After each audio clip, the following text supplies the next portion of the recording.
Yeah, hi friends. Good morning. Welcome back to Kiran Studies. This is Mubin, Polity faculty. Today we are going to discuss about the schedules. భారత రాజ్యాంగంలో schedules ఉంటాయి. అవి ప్రారంభంలో 8 schedule కలవు. ప్రస్తుతం 12 schedule ఉన్నాయి. So మొట్టమొదటిగా schedules అంటే ఏంటి?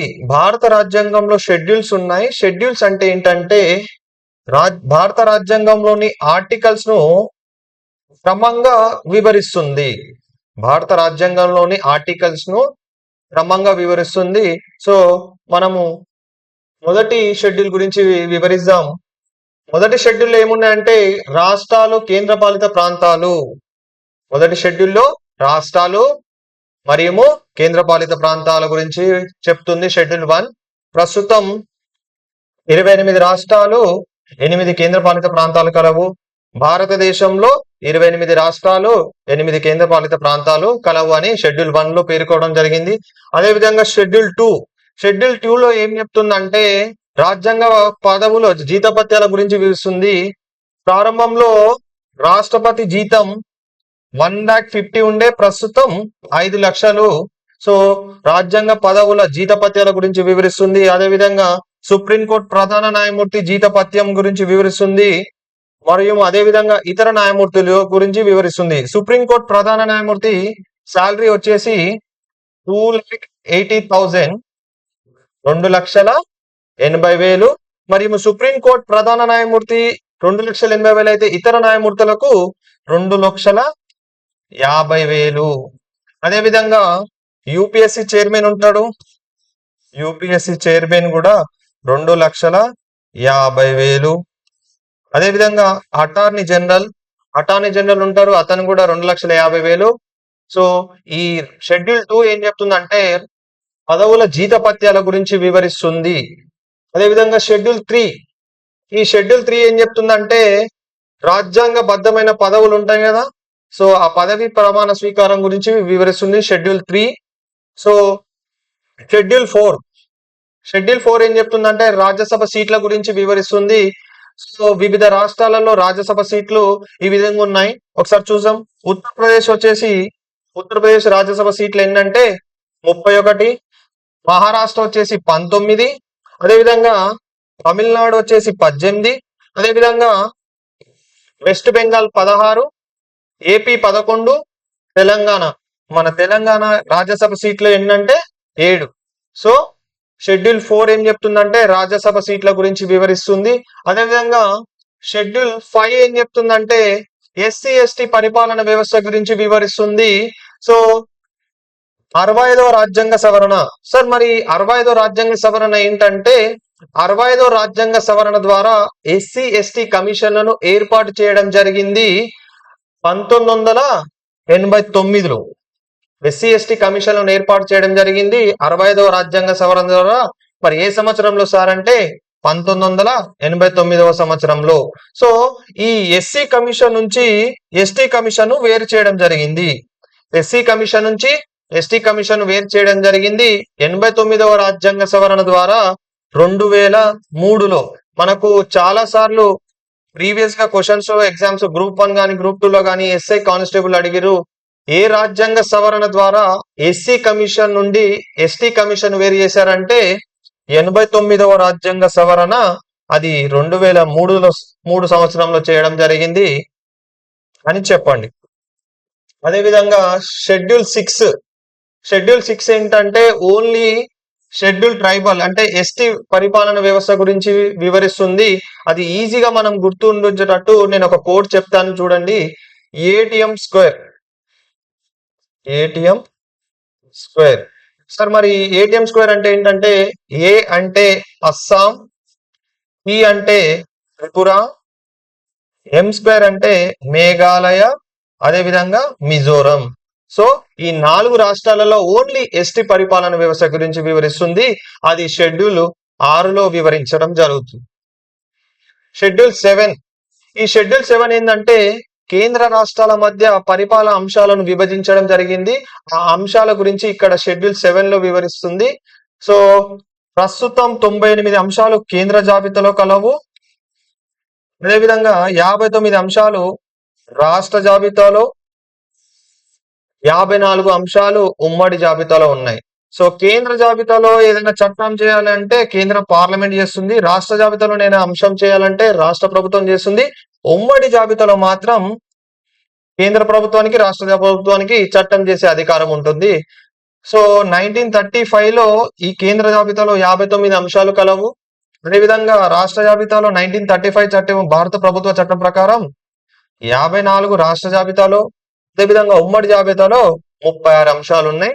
ప్రస్తుతం ఈ అంశాలు ఉన్నాయి 98, 59, 54 అంశాలు ఉన్నాయి. ఇవి గుర్తుంచుకోండి. అదేవిధంగా షెడ్యూల్ 8 చాలా ఇంపార్టెంట్. షెడ్యూల్ 8 ఎందుకంటే అధికార భాషల గురించి వివరిస్తుంది. షెడ్యూల్ 8 ఏమని చెప్తుందంటే సార్, అధికార భాషల గురించి వివరిస్తుంది. ప్రారంభంలో 14 భాషలు కలవు. ఆ తర్వాత ప్రస్తుతం ఎన్ని భాషలు అంటే 22 భాషలు ఉన్నాయి. ఆ భాషలు ఏంటివి, ఏ భాషని ఏ రాష్ట్రంలో మాట్లాడతారో మనం ఇప్పుడు చూద్దాం. సో అస్సామీ మరియు బూడో, అస్సామీ మరియు బూడో అనే ఈ 2 భాషలని అస్సాం రాష్ట్రంలో మాట్లాడడం జరుగుతుంది. అస్సామీ మరియు బూడో అనే 2 భాషలు అస్సాం రాష్ట్రంలో మాట్లాడడం జరుగుతుంది. ఈ బెంగాలీ అనే భాషని భారతదేశంలో వెస్ట్ బెంగాల్లో మాట్లాడడం జరుగుతుంది. అంటే పశ్చిమ బెంగాల్ రాష్ట్రంలో మాట్లాడడం జరుగుతుంది బెంగాలీ భాషని.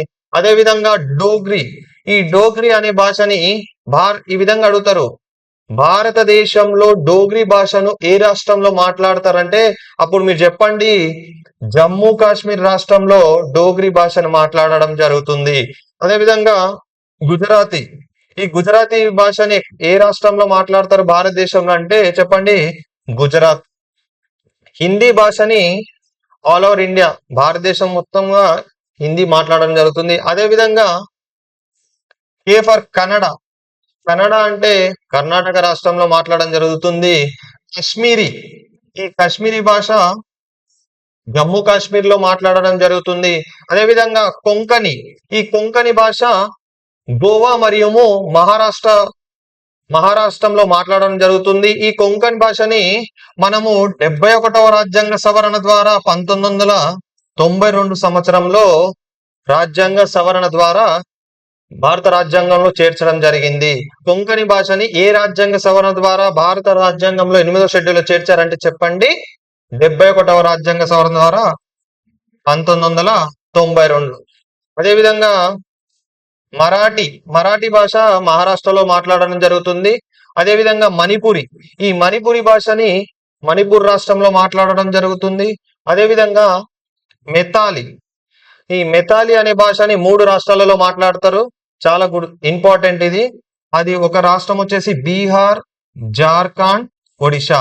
మళ్ళీ చెప్తున్నా చూడండి, బీహార్, జార్ఖండ్, ఒడిషా, ఈ 3 రాష్ట్రాలలో మెథాలి అనే భాషని మాట్లాడడం జరుగుతుంది.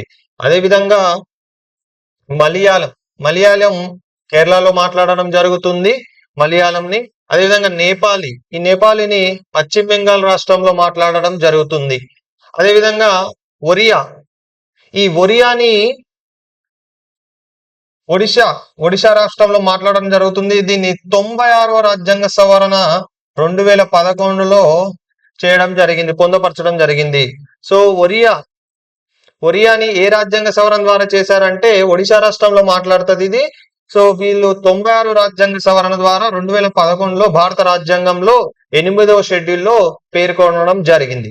అదేవిధంగా పంజాబీని పంజాబ్ రాష్ట్రంలో మాట్లాడతారు. అదేవిధంగా సంతాలి పశ్చిమ రాజస్థాన్ మరియు ఉత్తర భారతదేశంలో మాట్లాడడం జరుగుతుంది. సంతాలి భాషని భారతదేశంలో ఎక్కడ మాట్లాడతారంటే పశ్చిమ రాజస్థాన్, ఉత్తర భారతదేశంలో మాట్లాడతారు. అదేవిధంగా సంస్కృతి దేశవ్యాప్తంగా మాట్లాడడం జరుగుతుంది. ఈ సింధీ భాష చాలా ఇంపార్టెంట్. ఎందుకంటే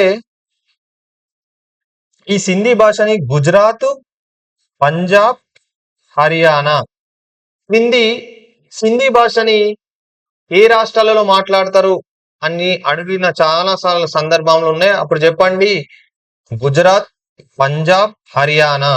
గుజరాత్, పంజాబ్, హర్యానా రాష్ట్రాలలో సింధీ భాషను మాట్లాడతారు. ఇది మనము 21వ రాజ్యాంగ సవరణ 1967లో ద్వారా 8వ షెడ్యూల్లో చేర్చడం జరిగింది. సింధీ భాషని ఏ రాజ్యాంగ సవరణ ద్వారా భారత రాజ్యాంగంలోని 8వ షెడ్యూల్లో చేర్చారని చాలా సార్లు అడుగుతారు. అప్పుడు చెప్పండి.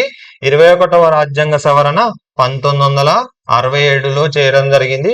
ఆ విధంగా సింధీ భాషని భారత రాజ్యాంగంలో చేర్చడం జరిగింది. అదే విధంగా 9వ షెడ్యూల్ ఏం చెప్తుందంటే భూ సంస్కరణ శాసనాలు చెల్లుబాటు గురించి వివరిస్తుంది. ఇందులో 284 అంశాలు ఉన్నాయి ప్రస్తుతం. ఈ 9వ షెడ్యూల్ ని మొదటి రాజ్యాంగ సవరణ అయిన 1951 జూన్ 18 నాడు చేర్చడం జరిగింది. అదేవిధంగా 10వ షెడ్యూల్ చాలా ఇంపార్టెంట్. చాలా సందర్భాలలో మనకు అడిగిన క్వశ్చన్ ఏంటంటే పార్టీ ఫిరాయింపుల చట్టం ఏ షెడ్యూల్ ఉందంటే చెప్పండి. 10వ షెడ్యూల్ ఉంది. ఈ పార్టీ ఫిరాయింపుల చట్టాన్ని 52వ రాజ్యాంగ సవరణ 1985లో పార్టీ ఫిరాయింపుల చట్టం ఏ రాజ్యాంగ సవరణ ద్వారా 10వ షెడ్యూల్లో చేర్చారంటే 52వ రాజ్యాంగ సవరణ 1985లో చేర్చడం జరిగింది. ఇది అమలులోకి వచ్చింది మార్చి 1, 1985 నుంచి అమల్లోకి రావడం జరిగింది. అదేవిధంగా ఈ పార్టీ ఫిరాయింపులలో 3 రకాలు ఉంటాయి. ఒకటి వచ్చేసి ఫ్లోర్ క్రాసింగ్. ఈ ఫ్లోర్ క్రాసింగ్ ఏంటంటే ప్రతిపక్ష పార్టీ, ఫర్ ఎగ్జాంపుల్ ప్రతిపక్ష పార్టీ అంటే ఎవరు? ఇప్పుడు అధికారంలో ఉన్న పార్టీ మన తెలంగాణలో కాంగ్రెస్ ప్రభుత్వం ఉంది. సో ప్రతిపక్ష పార్టీ అంటే బీఆర్ఎస్. సో ప్రతిపక్ష పార్టీ వారు అధికార పార్టీలో కాంగ్రెస్ లో బీఆర్ఎస్ నుంచి కాంగ్రెస్ లో చేరడాన్ని ఏమంటారంటే ఫ్లోర్ క్రాసింగ్. అంటే ప్రతిపక్ష పార్టీ అతను అధికార పార్టీలో చేర్చడాన్ని ఫ్లోర్ క్రాసింగ్ అంటారు. అదేవిధంగా కార్పొరేట్ క్రాసింగ్ ఏంటంటే అధికార పార్టీలో ఉన్న వ్యక్తి ప్రతిపక్షంలోకి చేరడాన్ని కార్పొరేట్ క్రాసింగ్ అంటారు. అదేవిధంగా 3వది క్రాసింగ్ ఏంటంటే ఒక రాజకీయ పార్టీ నుంచి మరొక రాజకీయ పార్టీలకు మారడాన్ని క్రాసింగ్ అంటాం. అదేవిధంగా షెడ్యూల్ 11. మనకు షెడ్యూల్ 11 ఏంటంటే 73వ రాజ్యాంగ సవరణ 1992లో ఏర్పాటు చేయడం జరిగింది. షెడ్యూల్ 11ని 73వ రాజ్యాంగ సవరణ ద్వారా. సో ఈ షెడ్యూల్ 11లో గ్రామ పంచాయతీలు ఉంటాయి. ఈ గ్రామ పంచాయతీ అధికారాలు వచ్చేసి 29 అధికారాలు ఉంటాయి. ఇది షెడ్యూల్ 11 73వ రాజ్యాంగ సవరణ 1992లో చేరడం జరిగింది. అదేవిధంగా షెడ్యూల్ 12 వచ్చేసి లాస్ట్ షెడ్యూల్ 12 74వ రాజ్యాంగ సవరణ 1992లో ఏర్పాటు చేశారు షెడ్యూల్ 12ని. సో ఈ మున్సిపాలిటీలో షెడ్యూల్ 12 ఏం చెప్తుందంటే మున్సిపల్ కార్పొరేషన్ మున్సిపాలిటీల గురించి వివరిస్తుంది. ఇందులో 18 అధికారాలు ఉంటాయి. ఇలా షెడ్యూల్ గురించి భారత రాజ్యాంగంలో ప్రారంభంలో 8 ఉన్నాయి, ప్రస్తుతం 12 షెడ్యూల్ ఉన్నాయి. Right, thank you.